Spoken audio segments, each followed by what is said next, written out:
नमस्कार, मैं प्रिया। आज है 28 नवंबर। चले जानते हैं बिहार की 25 बड़ी खबरों को। एयरपोर्ट अथॉरिटी में बम्पर भर्तियां। एयरपोर्ट अथॉरिटी ऑफ इंडिया ने जूनियर एग्जीक्यूटिव मैनेजर के पदों पर बम्पर भर्ती के तहत 368 पदों के लिए रिक्तियां निकाली है। आधिकारिक वेबसाइट www.aai.aero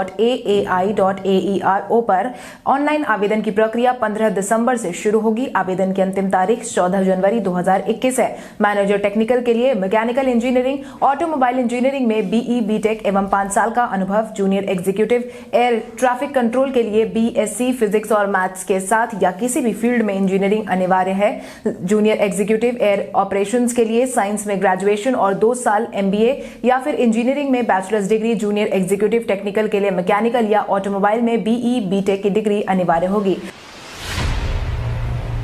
सारण के गौतम स्थान में आपको देखने को मिलेगा बहुत कुछ खास। गौतम ऋषि का आश्रम सारण जिले के रिवीलगंज नगर क्षेत्र में स्थित है। इस स्थान की प्राचीन एवं धार्मिक मान्यता यह है कि जब गौतम ऋषि ने क्रोध में अपनी पत्नी अहिल्या को श्राप देकर पत्थर बना दिया था, तब कई 100 वर्षों बाद भगवान राम ने उनका उद्धार किया था। गौतम स्थान रिवीलगंज में कार्तिक पूर्णिमा के दिन गंगा और सरयू नदी के संगम स्थल पर हर साल लगने वाला गोदना सेमरिया नहान मेला धार्मिक, पौराणिक एवं ऐतिहासिक दृष्टिकोण से काफी महत्वपूर्ण है। गौतम ऋषि मंदिर प्रांगण में भगवान श्री राम का पद चिन्ह आज भी मौजूद है, जो कार्तिक पूर्णिमा के अवसर पर लगने वाले मेला में आए लोगों का दर्शन का केंद्र बिंदु होता है।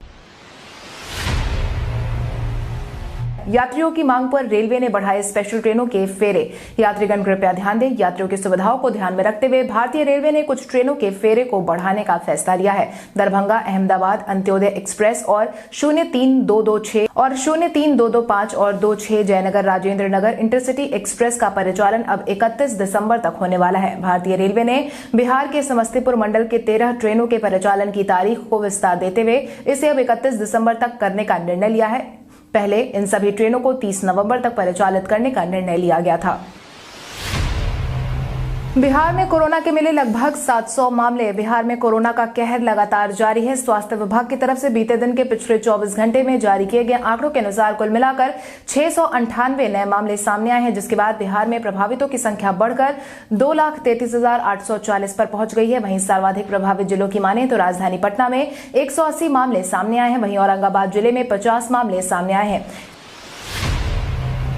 1 दिसंबर से होगी मगध यूनिवर्सिटी की 3rd ईयर की परीक्षा। Magadh university graduation part 3rd की परीक्षा, जिसमें BA, BSc और BCom शामिल है, वो 1 दिसंबर से शुरू होने वाली है। इस परीक्षा में मल्टीपल चॉइस क्वेश्चन पूछे जाएंगे। इसकी अधिसूचना भी विश्वविद्यालय प्रशासन ने जारी कर दी है। हालांकि सभी परीक्षा केंद्रों पर कोरोना नियमावली का पालन करते हुए परीक्षा ली जाएगी। परीक्षा 1 दिसंबर से शुरू होने वाली है, जो कि 10 दिसंबर तक चलेगी। 11 दिसंबर को प्रैक्टिकल की परीक्षा होगी। वहीं इस परीक्षा के लिए सभी परीक्षार्थियों को A, B, C, D 4 group में बांटा गया है। 2 पालियों में परीक्षा का आयोजन करवाया जाएगा। पहली पाली सुबह 10 बजे से 12 बजे तक और दोपहर 2 से 4 बजे तक होगी। असिस्टेंट प्रोफेसर की बहाली में विमेंस स्टडी को शामिल करने की मांग हुई तेज। असिस्टेंट प्रोफेसर की बहाली में विमेंस स्टडी को शामिल करने की मांग तेज हो गई है। बिहार राज्य विश्वविद्यालय सेवा आयोग द्वारा जारी सहायक प्राध्यापक की बहाली में विमेंस स्टडी को शामिल करने की मांग कर रहे लोगों ने साफ कहा है कि अगर असिस्टेंट प्रोफेसर की बहाली में विमेंस स्टडी को शामिल नहीं किया जाता है तो सभी लोग सड़कों पर उतरेंगे, साथ ही धरना प्रदर्शन भी करेंगे। आपको बता दें, उक्त बातें बिहार महिला अध्ययन संघ, बिहार महिला समाज तथा पटना यूनिवर्सिटी के पूर्व शिक्षकों द्वारा प्रेस कॉन्फ्रेंस में कही गई है। बालू के अवैध खनन करने वालों की अब खैर नहीं। बिहार में अवैध बालू खनन पर रोक लगाने की तैयारी की जा रही है, जिसके तहत पटना DM कुमार रवि ने बालू के अवैध धंधे में शामिल व्यक्तियों के खिलाफ छापेमारी मुहिम तेज कर कार्रवाई करने का निर्देश जारी किया है। जिलाधिकारी के निर्देश पर मरांची थाना अंतर्गत SP सिंगला कंपनी के कार्यालय के समीप ओवरब्रिज के पास ऐसे लोगों पर सख्ती दिखाते हुए हिरासत में ले लिया गया है। 7 निश्चय योजना से जुड़ी गड़बड़ी करने वालों की अब खैर नहीं। बिहार में 7 निश्चय योजना के तहत की गई गड़बड़ी की समीक्षा अब खुद मुख्यमंत्री नीतीश कुमार करने वाले हैं, जिसके तहत उन्होंने अलर्ट मोड में आते ही बीते दिन विधानसभा में यह ऐलान कर दिया है कि 7 निश्चय की योजनाओं में अगर गड़बड़ी हुई है तो सरकार उसे गंभीरता से ले। नीतीश कुमार ने कहा है कि वो सभी विधायकों से 7 निश्चय की योजनाओं में चूक के बारे में जानकारी मांग रहे हैं। मुख्यमंत्री ने कहा कि 7 निश्चय की योजना से जुड़ी किसी भी चूक के बारे में विधायक उनको जानकारी दे सकते हैं। सरकार इस मामले को लेकर बेहद गंभीर है। राजेंद्र बाबू की जयंती पर डिजिटल लाइब्रेरी की होगी शुरुआत। 3 दिसंबर को देश के पहले राष्ट्रपति डॉक्टर राजेंद्र प्रसाद की 136वीं जयंती मनाई जाएगी। इस अवसर पर एक डिजिटल लाइब्रेरी की शुरुआत भी की जाएगी। इस डिजिटल लाइब्रेरी के माध्यम से उनकी जीवनी को प्रदर्शित किया जाएगा। इस कार्यक्रम का आयोजन राजेंद्र बाबू की तीसरी पीढ़ी से आने वाले मनीष सिन्हा कर रहे हैं। आपकी जानकारी के लिए आपको बता दें, मनीष बिहार पॉजिटिव नामक एक गैर सरकारी संस्थान के सचिव भी है। लॉकडाउन के दौरान 4 युवाओं ने मिलकर उगाया शांतिवन। भगवान बुद्ध की धरती गया में कोरोना के माहौल में जहां लोग अपने घरों में बंद थे, वहीं बोध गया सड़क के किनारे स्थित केंदुआ गांव के 4 युवाओं ने मिलकर इस दौरान पर्यावरण संरक्षण में अहम भूमिका निभाई है। इन युवाओं की मेहनत का रंग फल्गु नदी के तट पर देखा जा सकता है, जहां सैकड़ों हरे भरे पौधे नदी तट की सुंदरता में 4 चांद लगा रहे हैं। लोग इस पेड़ों की हरियाली पर मोहित होकर खींचे चले आ रहे हैं। युवाओं ने अपने इस पहल का नाम बुद्ध शांतिवन रखा है।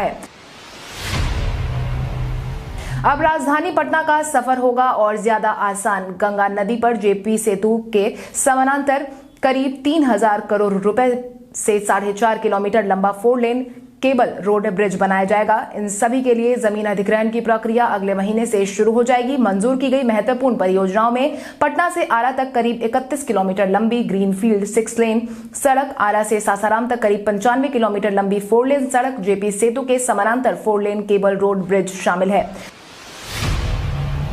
बिहार पुलिस विभाग में 1594 की हुई पोस्टिंग। बिहार पुलिस में तैनात 1594 प्रशिक्षु पुलिस अवर निरीक्षकों को राज्य के अलग अलग जिलों में भेजा गया है। पुलिस मुख्यालय की तरफ से ट्रेनी दरोगा की लिस्ट जारी कर दी गई है, जिन्हें विभिन्न जिलों में आवंटित किया गया है। बिहार पुलिस मुख्यालय की तरफ से जारी नए आदेश के मुताबिक राजगीर पुलिस एकेडमी में ट्रेनिंग ले रहे 1594 प्रशिक्षु पुलिस अवर निरीक्षक को राज्य के अलग अलग जिलों में भेजा गया है, जिनका नाम आधिकारिक तौर पर जारी कर दिया गया है।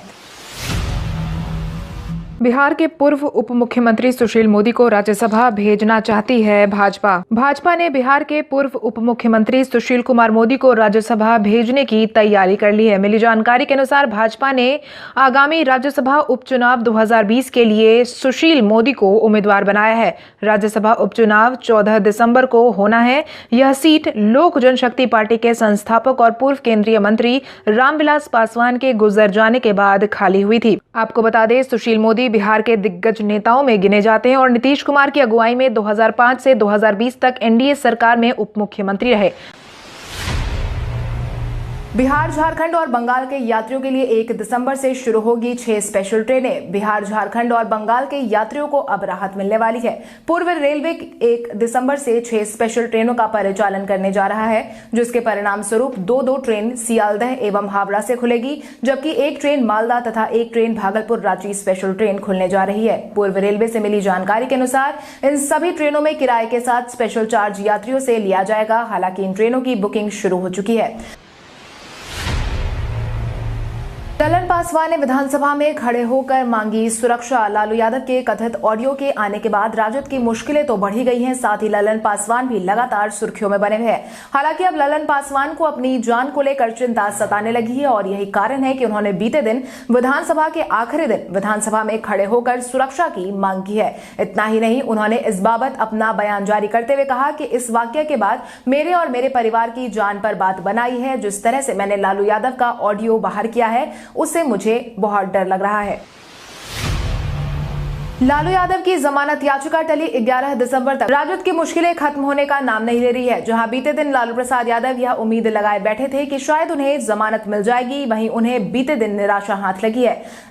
झारखंड हाईकोर्ट ने चारा घोटाला मामले में लालू यादव को मिलने वाली जमानत याचिका की सुनवाई टाल दी है, जिसके बाद अब अगली सुनवाई 11 दिसंबर को होने वाली है। आपकी जानकारी के लिए आपको बता दें, लालू प्रसाद ने अपनी जमानत याचिका में अपनी बीमारी के बारे में भी बताया था। याचिका में बताया गया था कि वो करीब 15 बीमारी से ग्रसित है। उनका इलाज कई सालों से रांची के रिम्स में हो रहा है। उनका स्वास्थ्य भी ठीक नहीं रहता है, इसलिए उनको जमानत दे दी जाए। विधानसभा सत्र के अंतिम दिन विपक्ष ने किया खूब हंगामा।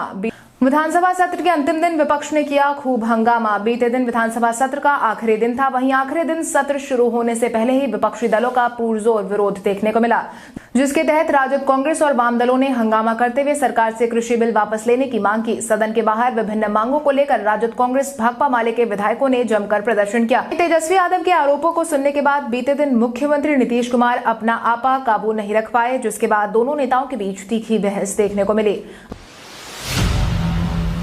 विधानसभा सत्र के आखिरी दिन तेजस्वी यादव ने नीतीश सरकार को बताया फर्जी। विधानसभा की कार्रवाई के अंतिम दिन राज्यपाल के अभिभाषण पर चर्चा हुई। वहीं इसी दौरान तेजस्वी भी सरकार पर निशाना साधते नजर आए, जिसके तहत तेजस्वी ने सबसे पहले नीतीश कुमार पर निशाना साधा, जिसके बाद तेजस्वी ने कहा कि डबल इंजन की सरकार है तो फिर क्यों नहीं बिहार को स्पेशल राज्य का दर्जा मिल रहा है। इसके साथ ही तेजस्वी यादव ने सरकार को फर्जी तक करार दे दिया। तेजस्वी यादव ने आगे कहा कि जब डबल इंजन की सरकार है तो बिहार में जो स्थिति है उसमें क्यों नहीं बदलाव हो रहा है। यह चोर दरवाजे से आई हुई सरकार है। जदयू नेता नीरज कुमार ने तेजस्वी को दिलाई पुत्र धर्म की याद। लालू यादव की तरफ से किए गए फोन कॉल मामले में राजद की चुप्पी कई सवाल उठा रही है। सोशल मीडिया से भी तेजस्वी यादव इन दिनों दूर दूर ही नजर आ रहे हैं। अपने पिता के अपमान पर तेजस्वी ने अब तक कोई सार्वजनिक बयान भी नहीं दिया है, जिसके बाद तेजस्वी की इस चुप्पी पर साथ ही तेजस्वी को पुत्र धर्म की याद दिलाते हुए जदयू नेता नीरज कुमार ने अपना बयान जारी किया है, जिसके तहत उन्होंने कहा कि जिस बेटे को सत्ता तक पहुंचाने के लिए बाप बुढ़ापे में भी धतकर्म से बाज नहीं आया, वो बेटा इस मुद्दे पर मौन हो गया है। आखिर इस खामोशी का क्या राज है। भारत के इतिहास में आज की तारीख कई कारणों से दर्ज। भारत के इतिहास में आज की तारीख कई कारणों से दर्ज है, क्योंकि आज के दिन कई ऐसी महत्वपूर्ण घटनाएं घटी जो इतिहास के पन्नों में हमेशा के लिए दर्ज होकर रह गई है। 1996 में कैप्टन इंद्राणी सिंह ने एयरबेस A-300 विमान को कमांड करने वाली पहली महिला बनी थी। 1997 में भारत के पूर्व प्रधानमंत्री I.K. गुजराल ने अपने पद से इस्तीफा दिया था। 1945 में भारत के प्रसिद्ध साहित्यकार और उपन्यासकार अमर गोस्वामी का जन्म हुआ था। 1981 में हिंदी के प्रसिद्ध नाटककार तथा सिनेमा कथा लेखक शंकर शेष ने दुनिया को अलविदा कह दिया था। अभिनेत्री कंगना की हुई जीत। बॉम्बे हाईकोर्ट ने बीएमसी को लगाई फटकार। बॉलीवुड अभिनेत्री कंगना रनौत के मुंबई स्थित ऑफिस में 9 सितंबर को बीएमसी की तरफ से की गई तोड़फोड़ को लेकर बॉम्बे हाईकोर्ट ने बीएमसी को फटकार लगाते हुए बॉम्बे हाईकोर्ट ने कहा है कि बीएमसी की तरफ से अभिनेत्री कंगना रनौत के बंगले के हिस्से को ध्वस्त करने की कार्रवाई द्वेषपूर्ण थी और अभिनेत्री को नुकसान पहुंचाने के लिए किया गया था। हाईकोर्ट ने विध्वंस के आदेश को रद्द कर दिया है। हाईकोर्ट ने यह भी कहा है कि अदालत किसी भी नागरिक के खिलाफ प्रशासन को बाहुबल का उपयोग करने को मंजूरी नहीं देती है। आपको बता दें कि भाजपा नेताओं ने हाईकोर्ट के इस फैसले का स्वागत किया है। सिडनी में हुए वनडे में भारत को मिली हार। ऑस्ट्रेलिया के खिलाफ पहले वनडे में बीते दिन भारत को करारी हार का सामना करना पड़ा, जिसके बाद कप्तान विराट कोहली ने भी अपना बयान जारी किया है, जिसके तहत उन्होंने कहा कि टीम के शीर्ष 3 बल्लेबाजों को बड़ी पारी खेलने की जरूरत थी। ऑस्ट्रेलिया ने 50 ओवर में 6 विकेट के नुकसान पर 374 रन बनाए, जिसके जवाब में टीम इंडिया 50 ओवर में 8 विकेट के नुकसान पर मात्र 308 रन पर ही सिमट गई और उसे 66 रन से हार का सामना करना पड़ा। विराट ने मैच के बाद कहा कि हमारे पास तैयारी के लिए काफी समय था और मुझे नहीं लगता कि इस हार का हम कोई बहाना दे सकते हैं। व्हाट्सएप पर आसानी से शेड्यूल कर सकते हैं मैसेज। व्हाट्सएप का इस्तेमाल आज के समय में पर्सनल और प्रोफेशनल दोनों काम के लिए किया जा रहा है। कंपनी यूजर की सुविधा के लिए लगातार नए नए फीचर्स भी रोल करती रही है। व्हाट्सएप के शेड्यूल मैसेज फीचर के तहत अगर आप किसी को 12 बजे बर्थडे विश करना चाहते हैं या फिर किसी मीटिंग से संबंधित मैसेज करना चाहते हैं तो यह ट्रिक आपके बड़े काम की साबित हो सकती है। इसके लिए आपको गूगल प्ले स्टोर से कुछ थर्ड पार्टी एप्स को डाउनलोड करना होगा। उदाहरण के लिए आप SKED इट ऐप डाउनलोड कर सकते हैं। सुशांत सिंह राजपूत मामले में संजय लीला भंसाली, एकता कपूर समेत 4 हस्तियों की अगली सुनवाई 9 दिसंबर को। सुशांत सिंह राजपूत के गुजरे हुए महीनों बीत गए हैं, हालांकि अभी भी कुछ लोगों की परेशानी खत्म होने का नाम नहीं ले रही है, जिसमें संजय लीला भंसाली, एकता कपूर समेत 4 हस्तियों के नाम शामिल। जिसके बाद इन हस्तियों की कोर्ट में हाजिरी लगाई गई थी, जिसके तहत संजय लीला भंसाली, एकता कपूर, भूषण कुमार और साजिद नाडियावाल के अधिवक्ता कोर्ट में उपस्थित हुए थे। भंसाली की तरफ से अधिवक्ता सरोज कुमार और शेष तीनों फिल्मकारों की तरफ से प्रियरंजन उर्फ अन्नू कोर्ट में उपस्थित हुए। भंसाली की तरफ से पहली बार हालांकि कोई अधिवक्ता उपस्थित हुआ था, जिसके बाद अब अगली सुनवाई 9 दिसंबर को होने वाली है। जेपी नड्डा ने 6 नेताओं को दी बड़ी जिम्मेदारी। भाजपा ने अपने संगठन के नए पदाधिकारियों को बड़ी जिम्मेदारी दी है, जिसके तहत राष्ट्रीय अध्यक्ष जेपी नड्डा के आदेश पर राष्ट्रीय महासचिव अरुण सिंह ने पत्र जारी किया है। इसमें रविंद्र राजू को प्रदेश महामंत्री संगठन की जिम्मेदारी सौंपी गई है। बिहार के लिए रत्नाकर को प्रदेश सह संगठन महामंत्री की जिम्मेदारी दी गई है। भाजपा ने भवानी सिंह को प्रदेश सह संगठन महामंत्री उत्तर प्रदेश, कर्मवीर को प्रदेश सह संगठन महामंत्री उत्तर प्रदेश, अभय कुमार गिरी को प्रदेश सह संगठन महामंत्री मणिपुर एवं नागालैंड और प्रद्युम्न को संगठन केंद्रीय कार्यालय दिल्ली में प्रतिनियुक्त किया गया है।